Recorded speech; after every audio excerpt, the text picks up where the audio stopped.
What is up, my friends? You are very welcome along to Wednesday evening's Anfield Agenda News Roundup, where, of course, we have lots to get through. Over the course of the next few minutes, we're going to discuss Julian Alvarez and his unhappiness at Atletico Madrid. We will, of course, speak about Alexander Isak, Yoan Wissa, and a couple of other interesting bits and pieces, including some rescheduled fixtures for the Reds in the month of October. That and lots more to come over the next few minutes, but we need you to do your part. Do let me know in the comment section what you're thinking. Drop a like on the video if you enjoy it, and don't forget to join us tonight at 8:45 for the late night agenda. I think it's fair to say we'll have a lot to discuss between now and the end of the window. Right, let's kick off with the news coming out of Spain that Julian Alvarez entourage believe the forward made a mistake by joining Atletico Madrid. Now, this isn't the first I've heard about his unhappiness over there. Do have to caveat this, of course, by mentioning the fact that reports suggest he doesn't want to come back to the UK at any point.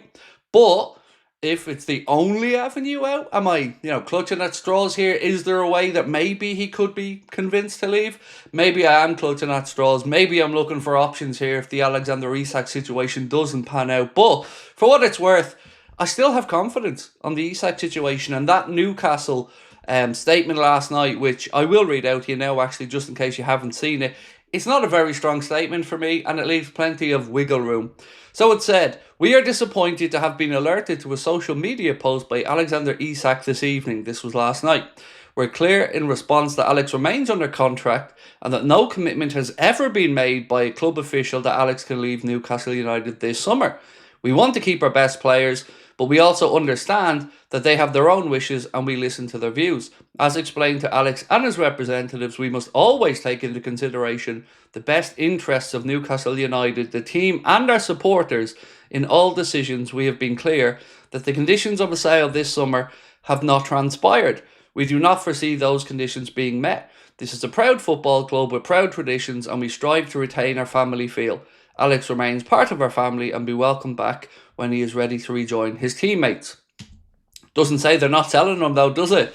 It says a lot and nothing, and it does leave wiggle room in there, as has been pointed out by many of the Liverpool covering journalists, and more so than Ian Doyle, who said Newcastle admit publicly that there are conditions for a sale.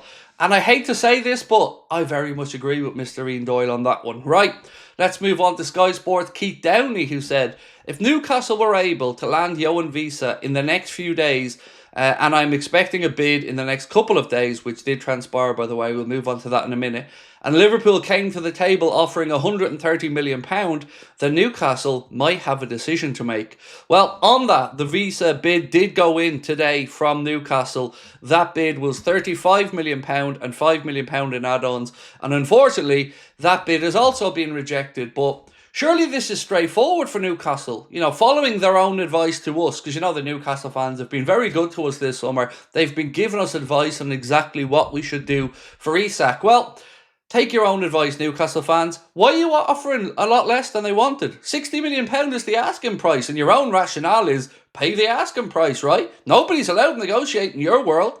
I can only imagine the uproar that this is causing. Unless, just maybe, are we dealing with hypocrites, folks?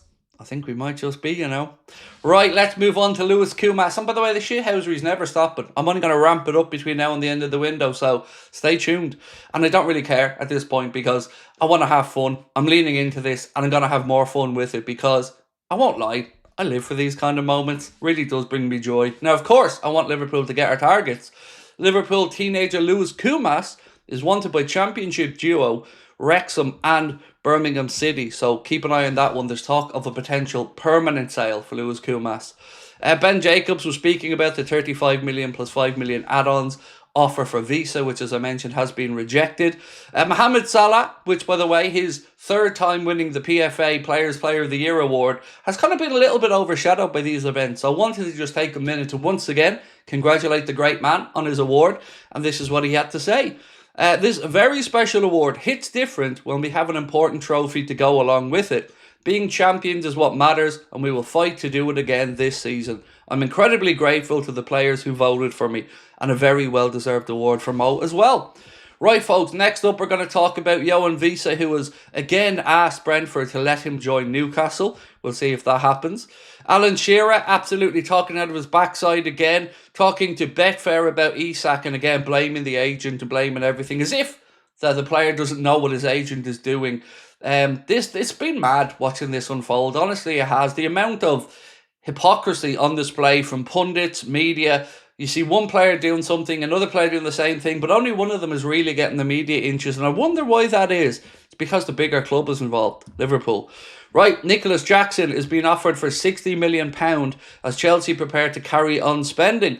The striker wants guarantees of regular football and he's been offered to Newcastle, Aston Villa, Manchester United and Arsenal. Now, of course, I don't see a world where Manchester United come in for another attacker, but Aston Villa, Newcastle, keep an eye on it. Now, David Ornstein said, exclusive, Brentford turned down latest offer from Newcastle for Yoan Wissa. Bid worth £35 million plus £5 million rejected. Sources insist target price for the 28-year-old never given to anybody. But Newcastle are just destabilising him. The poor fella. Brentford trying to just go about their business, get their summer transfers done, and Newcastle lowballing and destabilising. It's disgraceful. It is disgraceful. In fact, I'm thinking of starting a petition. Will you join me? Next up, Liverpool's 3 Premier League fixtures in October have been rescheduled. This is important to me as I'm going to one of these games. New dates and kickoff times are listed below, and they are Chelsea versus Liverpool, Saturday, October the 4th, before the international break. The last game is now a 5:30 kickoff on Sky Sports. That's a great kickoff time for me. 5:30 on a Saturday. Looking forward to that one. Liverpool versus Manchester United is now Sunday, October the 19th at 4:30. Now, of course, the reason why that's an absolutely exceptional day, ladies and gentlemen, is why not on that last day come along and join me on the same day, Sunday 19th of October at the Hot Water Comedy Club for my last ever live show.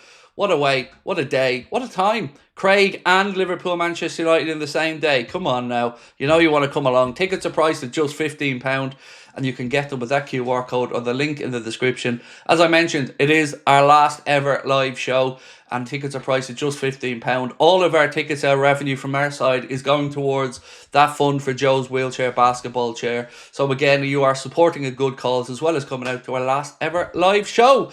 The other game is Brentford versus Liverpool, Saturday, the October the 25th. It is now a 12:30 game on TNT Sports. Brentford versus Liverpool is subject to possible movement depending on Champions League fixture schedule, so just keep an eye on that one as well. Ladies and gentlemen, that is it for me for now, but tonight we have a lot to go through. Looking forward to catching up with you as always. Make sure to keep an eye out for that petition, which I am definitely doing. Sarcasm. See you tonight, 8:45. Much love, my friends. We'll talk then. Bye-bye.